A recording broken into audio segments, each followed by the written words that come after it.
Hi guys, welcome back to my channel. இன்றைக்கி வீடியோவில் என்ன பார்க்க போகிறோன்னா, வீட்டில் கோதுமை மாவு இருக்கா, அப்போ இப்படி ஒரு ஸ்நாக்ஸ் செஞ்சால் சத்துங்க. வாங்க எப்படி ரெடி பண்ணணுன்றதை பார்க்கலாம். அதுக்கு முன்னாடி என்னோடய சேனலை லைக் பண்ணுங்கள், ஷேர் பண்ணுங்கள், சப்ஸ்கிரைப் பண்ணிவிட்டு வீடியோ பாருங்கள். லாஸ்ட் வரைக்கும் ஸ்கிப் பண்ணாமல் பாருங்கள், அப்போ தான் புரியும். அதுக்காக ஒரு கப் கோதுமை மாவு எடுத்துருக்கோம். அதே பவுலில் ஒரு கப் ஜாங்கிரி பவுடர் எடுத்துருக்கோம். ஆப்ஷனல் தான், வெல்லம் இருந்தால் வெல்லம் சேர்த்துக்கோங்க. இது பாவு மாதிரி காய்ச்சி எடுத்துக்கலாம். ஏலக்காய் பவுடர் தட்டி சேர்த்துருக்கோம். இதை நல்லா காய்ச்சி மிதமான சூட்டில் ஃபில்டர் பண்ணி எடுத்துக்கலாம். ஃபில்டர் பண்ணும்போது அந்த டஸ்ட் எல்லாம் இன்னும் ஃபில்டர் ஆயிரும். இப்போ நல்லா மிக்ஸ் பண்ணிக்கலாம். எதுக்காகனா இந்த பபிள்ஸ் எதுவும் இல்லாத அளவுக்கு நல்லா மிக்ஸ் பண்ணிக்கலாம். எவ்வளோ தூரத்துக்கு மிக்ஸ் பண்ணுறோமோ அவ்வளோ தூரத்துக்கு சாஃப்ட் கிடைக்கும். நல்லா மிக்ஸ் பண்ணிக்கலாம். இந்த மாதிரி ஈஸியாக குயிக்காக வீட்டில் ஸ்நாக்ஸ் செஞ்சு கொடுத்து பாருங்கள், கண்டிப்பாக சாப்பிடுவாங்க.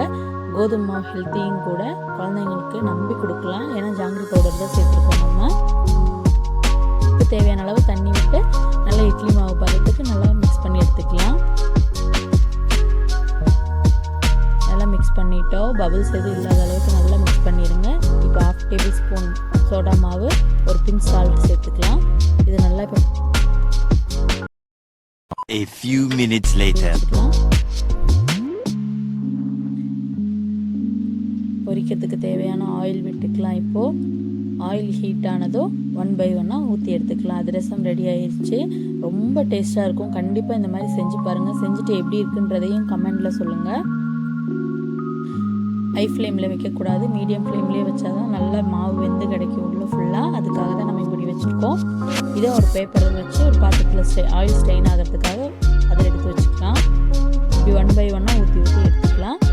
சூப்பர் டேஸ்டியான கோதுமை மாவு வச்சு ஸ்நாக்ஸ் இந்த மாதிரியும் ரெடி பண்ணி கொடுங்க வீட்டில்.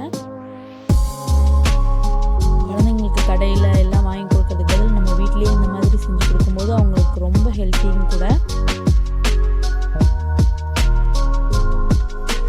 ரொம்ப சாஃப்டாக டேஸ்ட்டாக இருந்தது. நீங்களும் கண்டிப்பாக ட்ரை பண்ணுங்கள். Must try.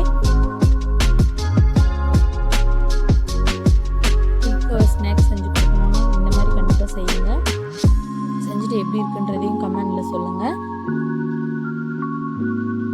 நம்ம அதிரசம் இப்போ ரெடி ஆயிடுச்சு. நம்ம ரெடி பண்ணதை நெக்ஸ்ட் பிளேட்டிங் பண்ணிக்கலாம். சூப்பர் சாஃப்டாக, பார்க்கவே கலர்ஃபுல்லாக இருக்குல்ல. இந்த மாதிரி கண்டிப்பாக ட்ரை பண்ணி அசத்துங்க. எப்படி இருக்குன்றதையும் கமெண்டில் சொல்லுங்கள்.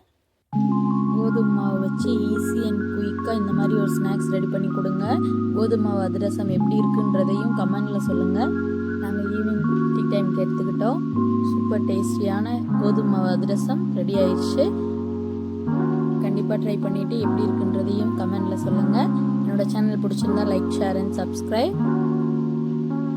இடையில ஒரு கை வருதில்ல, அது என்னோடய பாப்பா கை தான். எப்படா தருவீங்கன்ற மாதிரி பாப்பா எடுத்துகிட்டு இருந்தா. பாருங்கள் எவ்வளோ சாஃப்டாக இருக்குன்னு. டேஸ்ட் வைஸ் அதே மாதிரி ரொம்ப நல்லா இருந்துச்சு. Okay, bye. Like, share and subscribe.